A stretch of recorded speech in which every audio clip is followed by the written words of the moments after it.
Good morning, everybody. Lovely to see an audience of mostly women because we are discussing the first woman. We would like to welcome everybody to this session of the Open Book Festival. On stage, we are delighted, excited, and thrilled to have Jennifer Nansubuga Makumbi with us. And before I even read her bio, because I know you guys know how brilliant she is, which is why you're here, I just want to start with thank you. Thank you to the Open Book and to all of you for being here. This is a very special moment for me as a writer and as somebody who wrote her first book in Cape Town, which we'll be discussing later. It's not about me today, but this festival is one that I volunteered at. I attended when I was a student here, so it's really special to be back and talking to one of Africa's most prolific women writers. So without much further ado, I'd also like to start with applause just for us and for everybody, and to warm up the room. And to thank you for the sunshine as well. Jennifer Makumbi is the author of The First Woman, published in 2020, which has won a ton of awards. The Jalak Prize in 2021, it was shortlisted for the Diverse Book Award in 2021 as well, the Encore Prize, the James Tate Black Prize, and longlisted for the Aspen World Literary Prize in 2021. Her first novel, Chintu, which I have the first ever published edition of, which I'm going to have you sign later, won the Kwani Manuscript Prize in 2013. Another prize I will not try and pronounce because I'm not French. And it was also shortlisted for the Edward Stanford Awards in 2019 and the Prix du Médicis in 2019. Her collection of short stories, Manchester Happened, was shortlisted for the Big Book Prize Award, Harper's Bazaar, Edge Hill Prize. Makumbi is also the recipient of the prestigious Windham Campbell Prize, and she's currently an artist in residence at Stellenbosch University. She has a PhD from Lancaster University and has taught in several universities across Britain. Ladies and gentlemen, Ms. Jennifer Nansubuga Makumbi. Thank you. Thank you. So, I want to start. I forgot to put on my timer. See, I was given one job, and it was to run this thing on time, and I'm already failing. Okay. I want to start by show of hands. Who's read the book? Okay, so almost everybody's read the book. Okay, so if you haven't read the book, there will be spoilers, but we'll keep them light. But because we've heard a bit about Jennifer's prolific career, I want to start this conversation a bit unconventionally by getting to know you. And I want to have 5 quick-fire questions for you that have nothing to do with your writing and everything to do with you, and then we'll get into the writing after that. So my first question is, would you rather have the power to time travel to the past or to the future?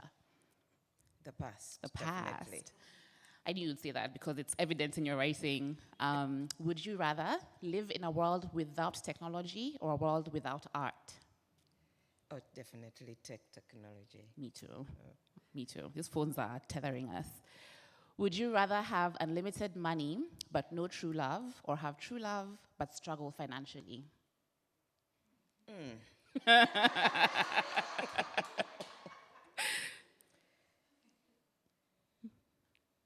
I know, right? It's a tough one. I'd rather have the money. Yeah, me too. Audience, how many people would rather have the money? Oh, we have some romantics in the house. No, you can't eat love. We can't eat love, man. Love doesn't buy you flights to Cape Town. Love is so unreliable. No, I've been there. Oh, yeah. Give me my money. Give me my money. Yeah. You can buy the things that need to fill the voids. Okay, number 4. Would you rather be a master of every musical instrument or speak every language fluently? Oh, speak every language fluently. Definitely. I think I'd rather play music. Yeah, I think I would. I don't know. Okay, last quick fire question. Would you rather have the ability to read minds or to see into the future? Read minds. Read minds. Yeah. We are very similar. Are we? We are. So fun fact, we met about a year ago at Ake Festival, and we became fast friends, and now we're going to become even faster friends after this session. So let's get into the book. Because most people have read the book, a few haven't, could you really briefly tell us what The First Woman is about in your own words, just to give the people who haven't read the book a sense of the text? Okay, thank you. First of all, thank you for turning up on a Friday morning. I know I was worried about the audience because Fridays are those days that are, people are going to work, and if you're not working, you'd rather lie in. But thank you for being here, and I hope we're going to have a great conversation. So the first woman is about a little girl called Chiravo. She's at that point where she's making 12 years old, and in Uganda, when a girl gets to that age, you start having certain aspects of education given to you. But Chirabo is growing up in a rural village in Uganda, and she's being brought up by doting pair of grandparents who are spoiling her rotten. But she has a problem. She doesn't know who her mother is, and the family is not forthcoming about where to find her.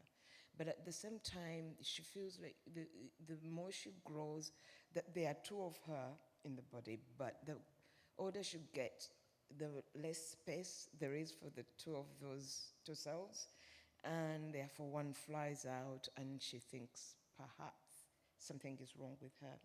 And as she gets to this age of 12, she decides, okay, I don't know who my mother is, and I fly out of my body, maybe I'm a witch. Oh, maybe that's why I don't have a mother. And when she asks the family, and again, they're like, oh, don't worry about her. Just think about grandma and granddad and dad who love you. She decides to find out herself. And where do you go if you want to find out stuff like that? But to the local witch. But the local witch has also her own project as far as this girl is concerned, and that's the story. Thank you, thank you. And it's a beautiful story. I've read it twice, and every time I'm just taken by the musicality of both the story and the writing. As you can tell, Ugandans have the most musical accents on the continent. I could listen to Ugandans speak all day, so imagine reading that.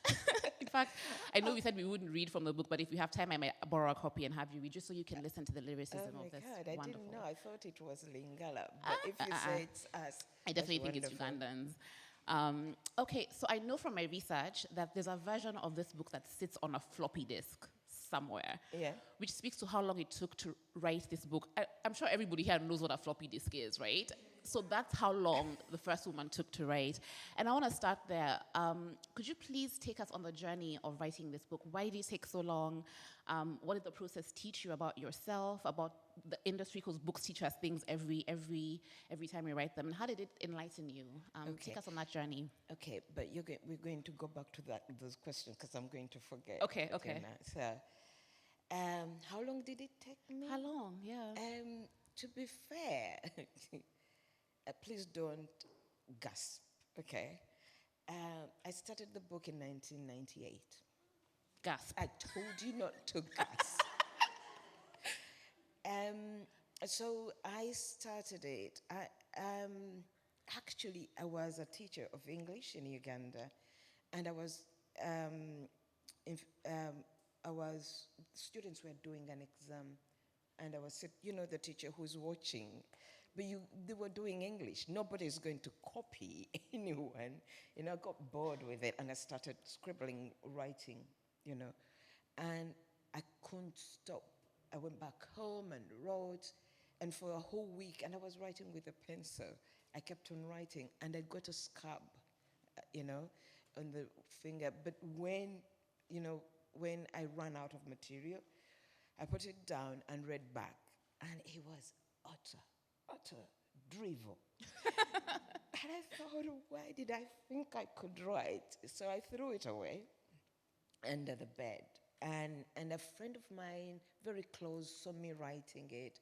And then she was working on her keyboard skills. Like typing. So that's where the floppy comes from. Okay. So she said, okay, why don't you give me that story and I'll type it for you?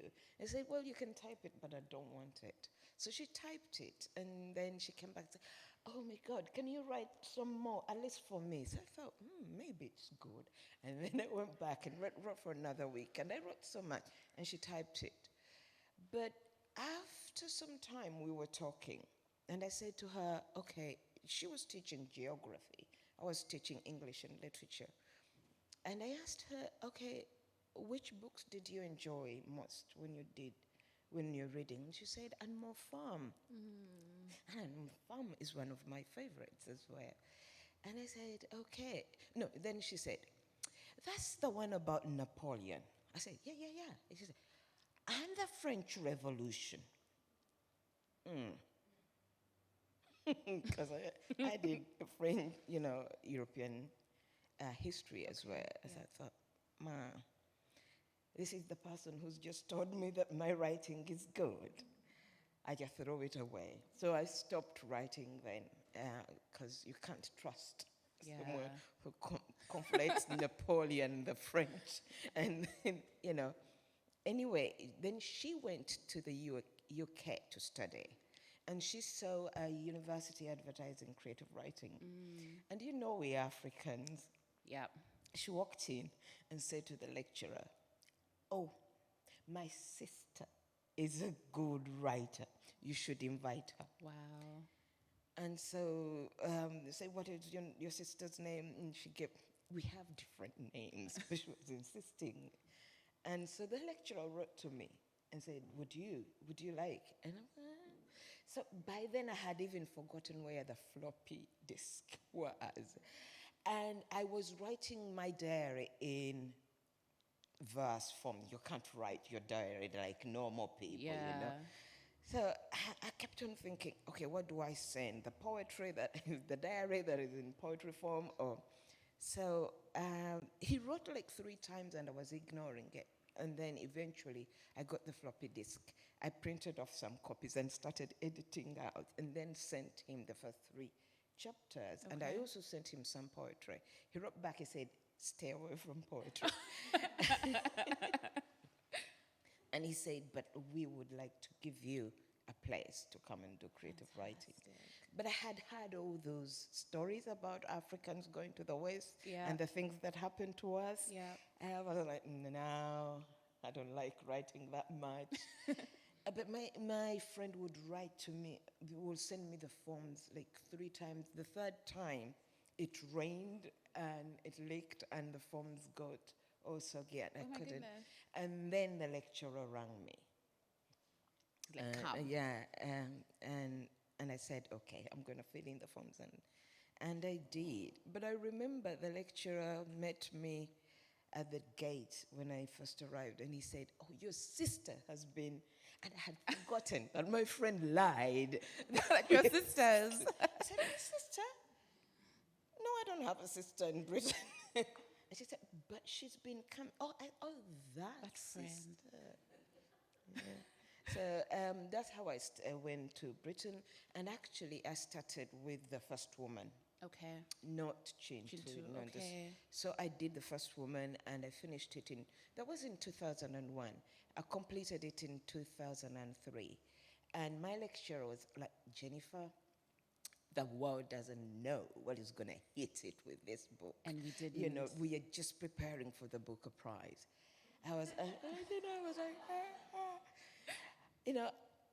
when I went to Britain, I didn't even know about prizes. That is how green I was. I just knew you write and you sell your books.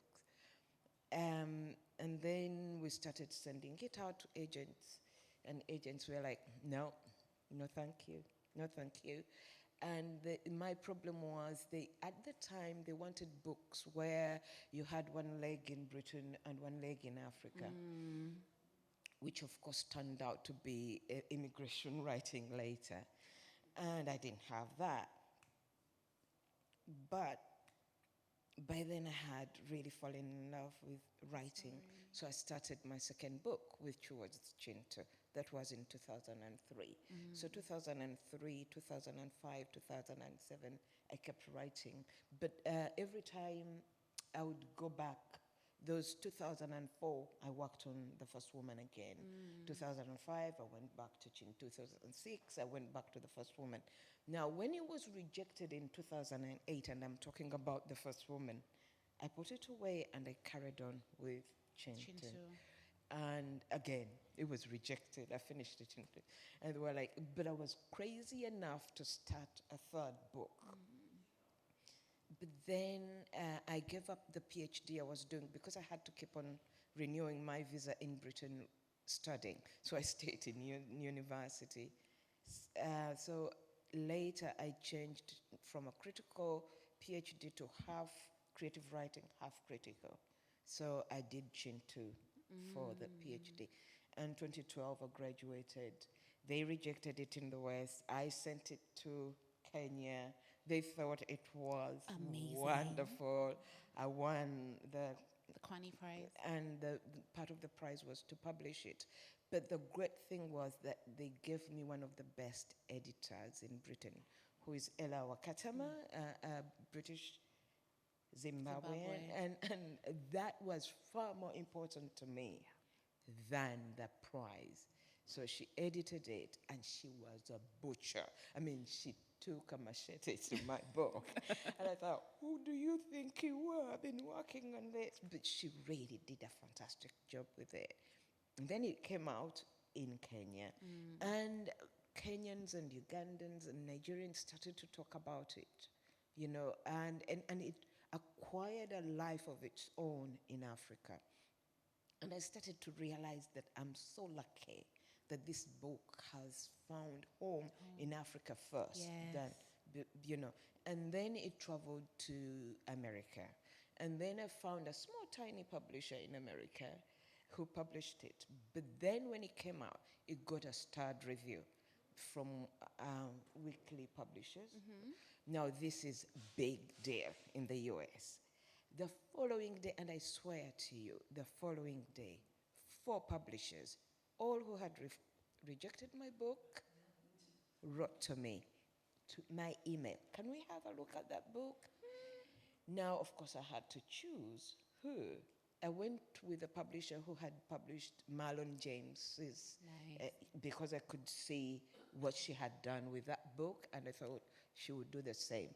But by that point, every publisher was like, I can't touch this book, because already Africans were claiming it in a certain way. So one publisher said, I would like to publish it, but I want to edit it, but I dare not. I thought that was wonderful. Look at that. So my publisher published it, and we were happy, and she took me out for a meal like you do on the day of the launch. And she said, Jennifer, I can't believe we didn't know about this book. I said, but you did. I sent it to you. You rejected it. Yeah. And she said, no. I said, I'll send you the email, because I had kept them, all the rejection letters. Wow. And the following day, she was like, we got rid of this reader. You know, this person, she rejected Marlon James's as well. Okay. So, yeah, so what happened then, after publishing Chin 2, the funny thing is that they went for the short stories. Manchester happened? Which were the third book. And then they went for The First Woman, which was my first book. But at that point, they were not asking. They just took it. Yeah. So that is the long story. I had no idea about the relationship. And so your first book was published last, basically. Yeah, absolutely. The First Woman is my first novel. And I wonder if it speaks to just this kind of stories that people prioritize. I know. I always tend to say, oh, the world caught up with me. Yeah, we truly, truly did. Thank you. That's a lovely journey. I want to bring us back to The First Woman a little bit. So Chirabo, who I've been calling Kirabo like a foolish Kenyan all this time until I actually did my research and be like, oh, it's Chirabo. So she encounters a variety of female role models. There's her grandmother, there's Nsuta, there's Aunt Ya, Aunt Abby, even her friends. And all of them add a specific spice to her life and her story. And I wondered, as you were writing, what you consider the importance of female relationships in this context and how they contributed to Chirabo's growth. Yeah, it was very important to me to discuss women relationships and how we relate to each other.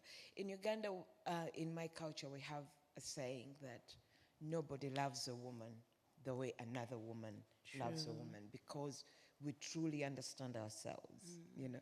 And so I wanted to show these relationships. So every character there, so Chirabo has a best friend who's a girl. Yeah. You know, even her mother, when you meet her, she has a friend who loves her, even though we don't love her, but a woman loves her. Yeah.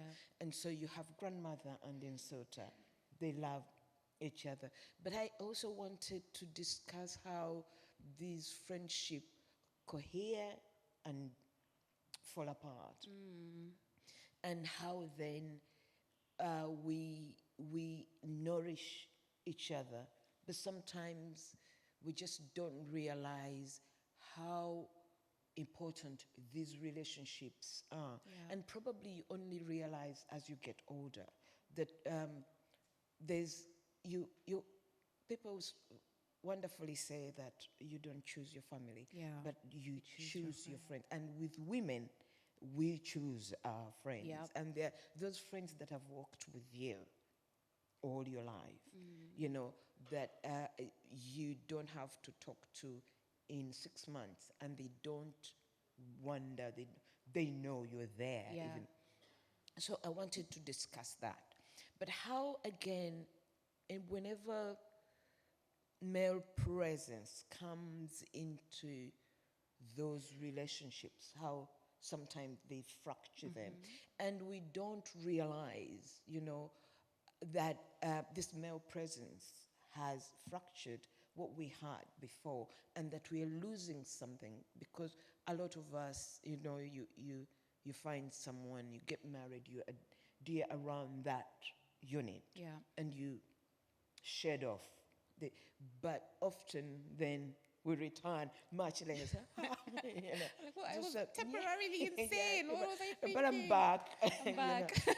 And how they take us back, by the way. Yeah. So this is why you have these triangles.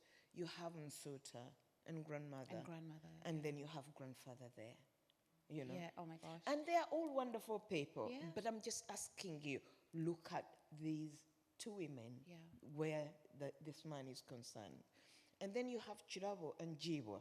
And then you have Sio. So you have these three triangles upside down. And so there's a mirroring between grandmother and Chimsuta and grandfather's triangle to Chirabo. And Chirabo is invited to compare.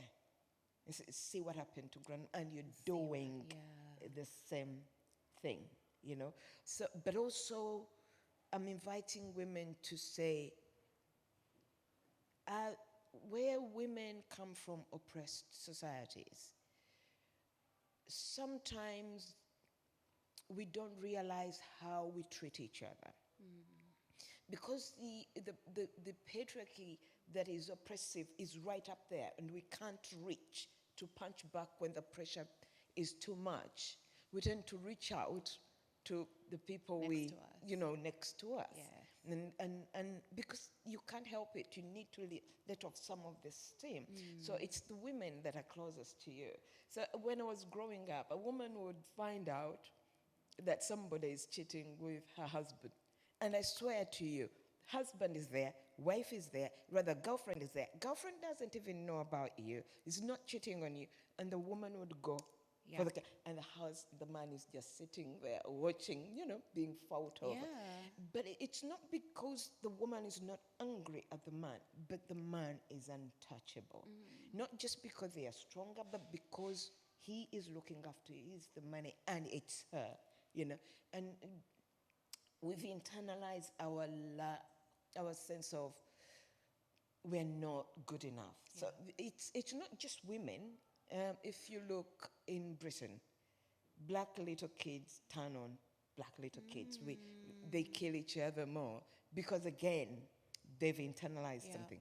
And I know all about Black Lives Matter, but if you look in America, again, black people kill more black people because, you know, you are as worthless as I am. So I just wanted in the book to invite women. You know what, when they say women can't stand women, I'd rather work for a man than work for a woman. And I thought, okay, let's have this conversation. Do you realize why we do this? You know, so those are some of the things that I wanted to bring the reader's attention in terms of the way women relate to each other.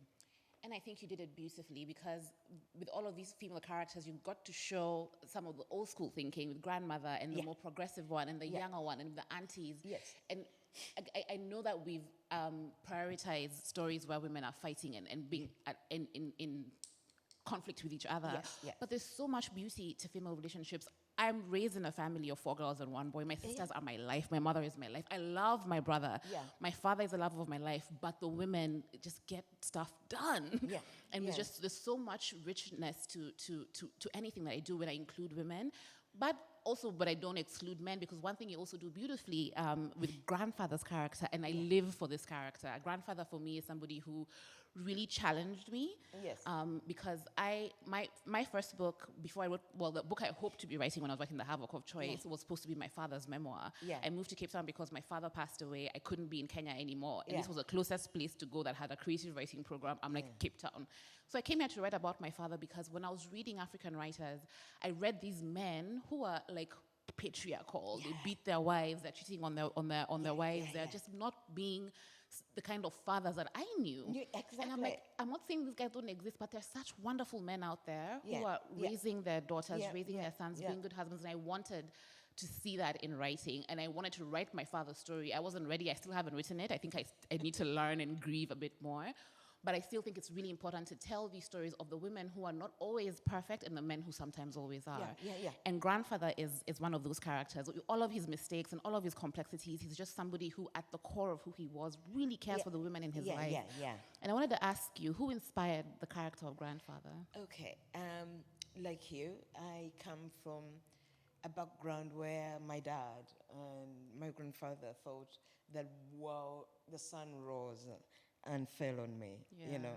So, and again, I did look for my grandfather in African literature and I couldn't find him. I know there was some things he wasn't, perfect, but to me, he was a perfect man. So as I grew older and became able to take the ugliness and the beauty aside and look at both those figures objectively, I was able to create somebody, not exactly my grandfather, but inspired by that figure. And what I was doing is to show women, again, let's go back to women. So you have especially Tom Chilabo's father. He's this wonderful figure who loves his daughter very much. But around him, he's very handsome. His mother loves him. And Suta, who is his adoptive mother, worships him. And his wife loves him. And Chidabo loves him. And they're all Buddha's statue. Statue, okay. And you have all these women around this man. And when you're reading the book, you don't see that image. You don't, until you take him out of the center of that circle. Oh my goodness. And then the women start to see each other. And they start to see what they've been doing to each other. But it's because of their love for this. All their love is pouring into this one man. And he's not bad. Well, not worse than Adam. But it's until you remove him. Oh, there's Abby as well, his sister. Yes, his sister. So he has all this. And this is what we do, And so I wanted to ask women, look around you. These are not bad people, but you are doing this to yourself without realizing that you are doing this. So remove the man, the brother from your sister-in-law, and you start to see the woman your brother married differently. Or remove the son and see your mother-in-law. All of that, the way we relate, because all women will say, oh, I can't stand my mother-in-law, but she can't wait to become a mother-in-law. Yeah. If you remove the son from that equation, you're like, you're not so bad after all. Even I, knowing that, I look at my son and I think, who is good enough for this boy? So there are so many ways that our relationships are affected by masculinities. But also, probably one of the things that I tend to forget to talk about is the idea of how, and you touched it just slightly, how we pass on our ideas of feminism. So the patriarchy is already established. It's, 1,000 years of old. So, for example, in my culture, when a boy is born and you take him home, it doesn't matter to whom you take the boy home to. Could be the grandmother, could be the grandfather for naming. The first thing they'll give him is money and put it in that little fist. And when they hold it, they're like, oh my God, this one is going to be rich. And the mother says, you're going to be a warrior, you're going to be a businessman, you're going to do this, you're going to do that. And they wish them all of that. When you take home a girl, they look at the baby and say, God, okay, you need to work on that nose. It may not get you very far. Or, all they're thinking about is marriage. Yeah. And making you presentable and ready for marriage. Yeah. You're going to bring us sugar, you're going to bring us goats, you're going to bring us, So we as women have not found a way to pass on our feminist views to the young ones. Yeah. So my grandmother, all women have been feminists even before. But they didn't pass on their ideas. So we all have done it our way. So, for example, if you want to see how we failed, is look at the dad figure, okay?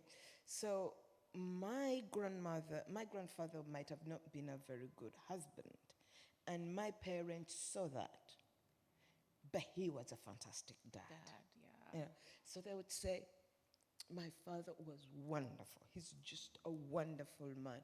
And then you say, I say, no, well, man, terrible, but he was a wonderful dad. And when you come to my generation, I would say, he didn't treat mom well,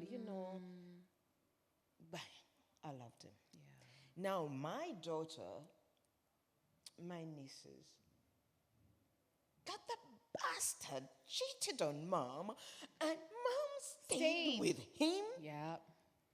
And you're like, hang on, that's my brother you're talking about. That's your dad. So do you see the disconnect?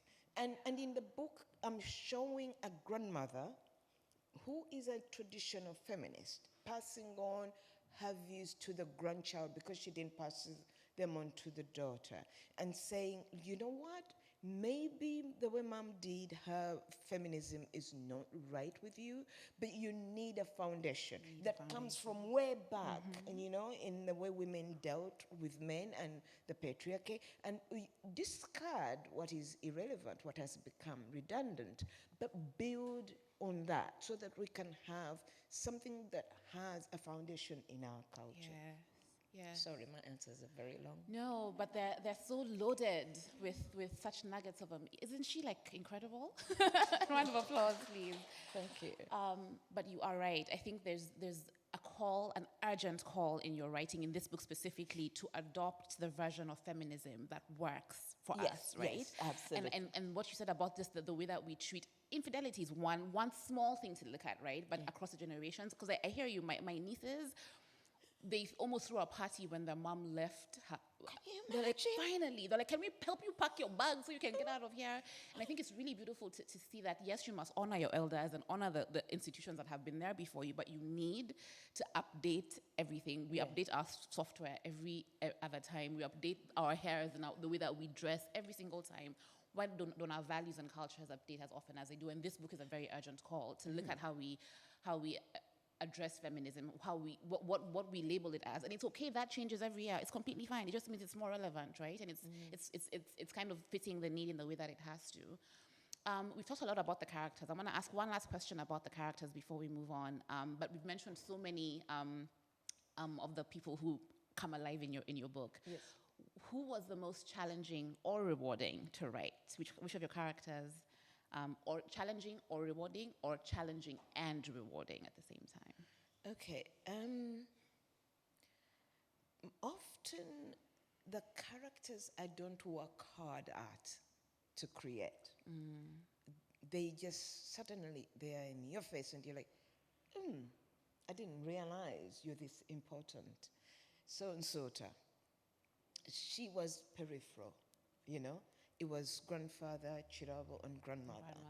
And then Sota turned up, and she was actually taking center stage because she's blind, she's beautiful, she's ridiculously intelligent. She is a rebel. She's the indigenous feminist, but also she's doing things you're like, you're so intelligent, woman. Why are you doing this as well? You know. So she took me by surprise, and I fell in love with her, and I developed her further. So that is one that surprised me. The one that I struggled with was Sio. Okay. Yeah, I struggled with Sio. Interesting. He's so lovely, though. I know.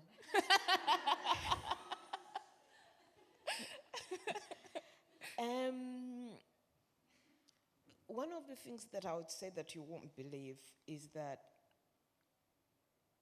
in the course of writing the novel, I love a character and then I fall out with them, and then I love another one and then I fall out with them. By the end of the novel, I had fallen out with Seal. And then the book went to the publishers, both the American and the British. And the way I had ended the book, let's say I hadn't ended Seal very well. And the publishers were like, no, we're not having this. Both of them. And when you have two publishers ganging up on you, you're like, okay, you know. So, and I don't misunderstand me. I wrote Seal like I was in love with him, you know. But time comes and you're like, I'll get out of the way. So another character was, whom I really didn't like. You won't believe this, but I forget his name. Oh. The boy who was in love with Chirabo. Wafula? No, Wafula No, was not in love with her Wafula. best friend. Not Wafula. Wait. He is so annoying. I finished writing this book a long time I should ago, know this and 'cause I I've finished written 2 reading it. books since. He's the one who is driving her crazy. He hates Seal. Yeah. But I didn't write him right as if he was in. You just have to guess that whatever he's doing is because he's in love with Seal. But anyway, when Chirabo goes back home, so as children, they hated each other. Chirabo really, he's the one who hugs Chirabo when she's leaving and looks at Seal like, You're snoozing. When Chirabo goes back in the village after the tragedy happens, he comes and stands next to her, and he's quiet and he's grown up, and there's that awareness in Chirabo that this boy is really in love with me, and that in the past his way of showing it was being terrible and horrible, you know. But it was at that point I wasn't aware as I wrote it. If you had asked me that question, I would say, yeah, of course I was aware, and I did it intentionally. I know everything. I'm the writer. Yeah, but at that point, I realized what I was writing unconsciously, you know, and I thought, oh my God, my heart broke, realizing that this was happening. But Chirabo could only be with Seal. And I thought, you know what? That is life. That's life. That is life. Yeah. There's someone out there for every woman who was loving her to death. Yeah. But she was not available. And so I left him that. I like Theo. I like him a lot because I think he's an acts of service guy. I'm like, Yeah. I didn't even know I wanted someone to fetch water for me. I'm just like, I want to be fetched for water. I want someone to like help me put it up on my head. Right? I didn't even know I wanted that. And I think Yeah. he's more of an acts of, he's very shy, very reserved, very much Yeah. like me. I'm like, if I like someone, I will die Yeah. before I tell you that I have a crush. Yeah. I'm just like, it's dying with But, me. So but also, they are the ones most women are attracted to. that's true. Yeah. Those sulky ones. That- I want to open up to the audience. We have about 15 minutes to go. I want to make sure that your voices are heard as well. Any questions from the room? There's a mic roving. There's one right up the front. Thank She's you. going to wait for a mic, please. Yeah, but we can hear her. But we can Testing, hear. testing. Yeah. For the benefit of the audience as well. Right in the front. Thank So you. thank you for writing the book. I'm almost finished. So say a little more about the exchanges that CO has with Chita, Chilabo? yes, Chirabo. about feminism when Yes. they're courting and when they're exploring each other's sexuality. He embraces feminism. Yes. And there's a sort of mutual encouragement, and I'd love to hear more about that and the way in which the men either contribute, support the feminism in the book, because I thought that was an interesting relationship. Yes. Okay. Thank you for the question. Thank you, yeah. CEO has grown up, he was born outside Uganda. He grew up with a feminist dad who said, oh, if you ever treat women badly, then I know I'll have failed. So he has acquired the feminism that we acquire because we've been trained, okay? And so he is not adhering to tradition, but he's working hard at it. And I just wanted to show the world that, okay, there are these men who are trying, and they're going to fail because he fails somewhere. But how do we then relate to that failure? Because you look at a person, it's not in his nature to behave in a particular way, but he's trying very hard. How do we, because feminism can be, there's a way we've taken feminism in certain directions, where if a man fails at something, we just come with pangas and machetes and cut them down. But I'm just saying, by his nature, by culture where he is in Uganda, everything says do this. Yeah. And he fails in certain parts, but how far do we forgive? But also the question of how far have men supported feminism. So we see this the thing, we have this word feminism, but some people call it life. Okay? I like that. Yeah. And so one thing that shocked me was that there was a man in Uganda called Sir Apollo Kagwa. Now, Sir Apollo Kagwa, he became Sir in the British colony or whatever. But he kept on telling the British that if you're building schools, this is around 1900 something, if you build schools for girls only, and we educate the girls, Buganda's second hand will be broken because we will be using one hand. So he went around Buganda saying, take the girls to school because only one hand is working if we educate boys. And I didn't know this. I thought all men were oppressive, And he was key to allocating land to people who are willing to build schools for girls. And normally they would say every Muganda should bring a block or a brick, and therefore bricks were available to, And so, and then the British would do the engineering work, but the Baganda would bring these, whatever, and build the schools. And when I looked back in my history, so for example, my grandmother died in childbirth, and my grandfather brought up my mom on his own until she was 10 years old. I couldn't believe that, because in my culture, a Doesn't woman happen. dies, you cry, you find another one, you say, hello, Yeah. I love you, so they can look after the baby. Babies, yeah. But that was my grandfather, you know. I have a great-grand aunt whom my great-grandfather gave 40 acres of land, and she had women around her, looking after her, though, like a chief. But once in a while, she married a man, and then she would kick them out. And, you know, and then my aunt is telling me all this, since I became a writer, they're telling me all sorts of history.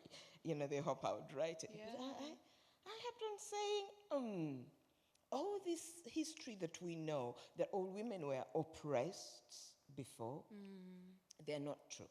So this is why then in the book, I have a grandfather who says, okay, girls should not get land, but my daughters will inherit land through their aunts, so that women don't stay in bad marriages, because they have nowhere to go. And so you start to hear men going, okay, we're getting these women who are not misbehaving because their fathers are giving them land so they don't stay in marriage. Yeah. So I needed for women to be aware there have been these enabling men throughout history. History. Oh, I love that. Thank you. One more question. Oh, no, we have three. We have three. Ooh, okay, we can. We'll try and keep it Very brief. short. I was No, asked to make sure we end on time, and I have another set of quick fires as we Okay. close. All right, I'm so sorry. I'm going to do a quick thank you so much, Jennifer. You're welcome.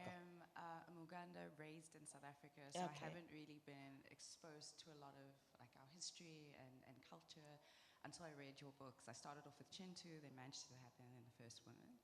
And it was so beautiful to see my family's names being represented really? throughout. And my mother's great-grandfather is Sir Apollo Kagwa, and so Is it? yes. And so when I read The First Woman, I was like, oh my goodness, I feel like I'm reading my mother's and my grandmother's stories, Yes. because my Yes. grandmother's father gave her land. Yeah. And I just felt so represented. So I want to say thank you so much for Yeah, writing this. You're welcome. And can I say that because we've never had novels that come out of Uganda that are international, when those books went to Uganda, I met a lot of Ugandans who said, did you know about my family? Because of all our names, you know. And did you know where we live? Because all those villages are in this book. And it was very important. People don't realize that. But when I was growing up in Uganda, of course I grew up on Western novels. I knew about London, through London's burning, you know. I knew about New York, you know. And this is how the West has imprinted itself on our psyche, through places, through names. So I thought, okay, I have Katwe, I have Orela, I have the hills in Kampala. So I'm going to write about these places and about ourselves in a way that when people come to Uganda, they'll ask, can you take me to Waise? Can you, you know? So I'm glad that the book did that for you, you know? And that is all I'm looking for. Somebody telling me that this is what this book did for me. Thank you. And my whole family loves all of your books as well. But my question is about the water elements. Great, that was my last question. Thank you for asking it. Fantastic. The what? The water. So I loved how Nsuta is telling Chirabo about where women, you know, women's original state and the history of how we've been relegated, I think it was to the west, which is water, and of course how we have been taken away from the land.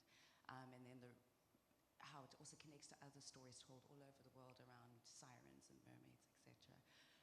But the first time that all kind of came together and makes so much sense was when I read The First Woman. So I would love to know, how did you come to that realization? That's a great question. It is. How sometimes these things don't happen consciously.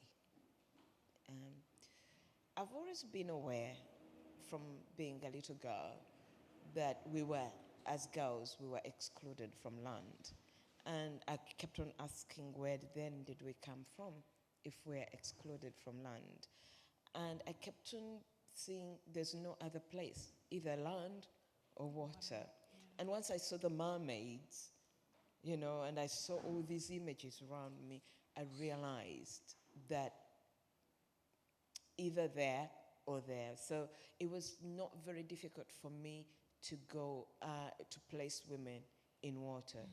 But I did a lot of research to support it, because all those images you read about in the book, like the art, I found it in an art gallery in Manchester. I walked in and it was there, and I said, I took all the images and went back and studied them and then wrote them out, because then it allowed me to move not out of Buganda to say, okay, we have the genies and we have this and that, but look at the British, look at the Irish, look at these people. They've all had these images as women belonging into water. And I was also aware of how women are looked at as these shifting.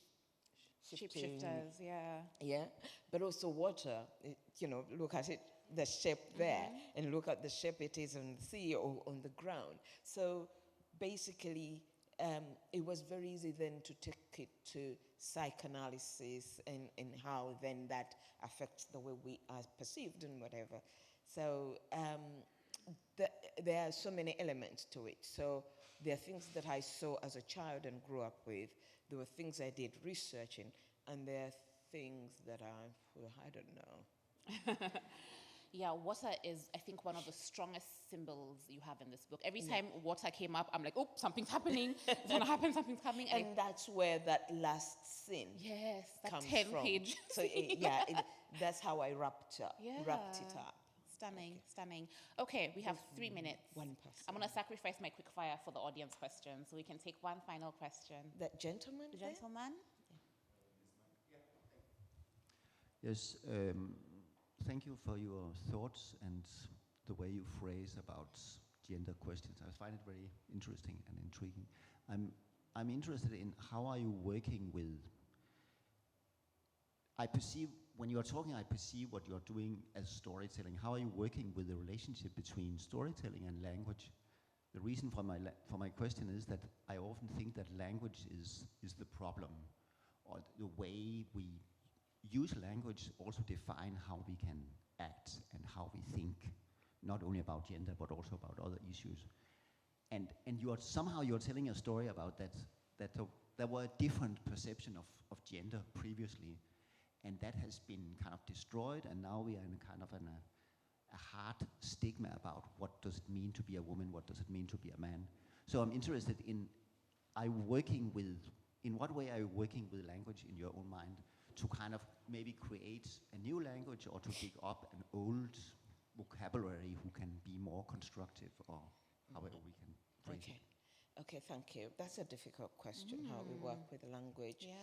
But, and it's a double fold for me, because I have my first language in which I learned to tell stories orally, and then I have the English language which are found in the novel. And therefore that becomes a bit difficult in terms of shifting not just my storytelling from Luganda into English, but also shifting storytelling from the oral traditions into the novel. And the novel form can be very rigid. And restrictive. And because the novel form came with English, they can be, I think it was Marachira who said you fight hair-raising duels with the language to make it work for you. And yes, as a storyteller, you're aware of the limitation of the word. Even in my first language, there are things you feel, you see, you smell, but you can't exactly put them in the language, you know. Yeah. And so the lucky thing is that I have two languages I'm working in. Often English is very expressive, but English is not aware of all the phenomena in my culture, you know. So as a colonial subject, I can break the rules. Yes. After all, you brought this language, and by the way, it was a moment of trauma. So, this is the way I'm using English, you know. That's the way I manipulate my publishers and my agents. But what I've done is to use English the way we use it in Uganda. So I often tell people I write in English, but I write Uglish. Ugandan English. Oh, we have that as well, Kenglish. Yeah, Kenya. Kenglish. Kenglish, yeah. Here they have Zinglish Zinglish. in Zimbabwe. And there's Singlish in Singapore. And Chinglish in China. Oh, there's so many. We are loving what we're doing to this language. Yeah. Dismantle it. Absolutely. So, especially when it comes to dialogue, because you have to realize that the characters in my books are speaking another language. So when you come to that language, but when it suits me, I'll go straight into perfect English, you know, because I have all these excuses. But when English lets me down entirely, and even Uglish lets me down, then I go to my native language, and I just, boom, put it there. Because you see, this book is realized in my first language. It belongs to my culture, and it's a cultural product, you know? So you can't begrudge my language in my book. And anyway, context makes sense. But also, it reminds people reading it who know I live in Britain that this book was not written for or of the world, but it was written by a Muganda who's writing about Baganda. And you, if you don't understand this, you're an outsider. Just the way I've always been an outsider to all the literature that came out of England and America and whatever. So, and I worked my way into Shakespeare, Jane Austen and whatever, and I enjoyed it. As an outsider. Everybody else can also do that for me. Amen. That's a wonderful place to end. A round of applause for Jennifer. Thank you so much. We could have done this for another 2 hours. Thank you so much. And thank you for the pleasure of your audience. I must say that Jennifer's books are now available to sign downstairs. So grab your copy before they sell out and have her sign them today. Thank you very much. And enjoy the festival. Can you help me thank Wanjiru for a fantastic hosting? Thank you. Thank you.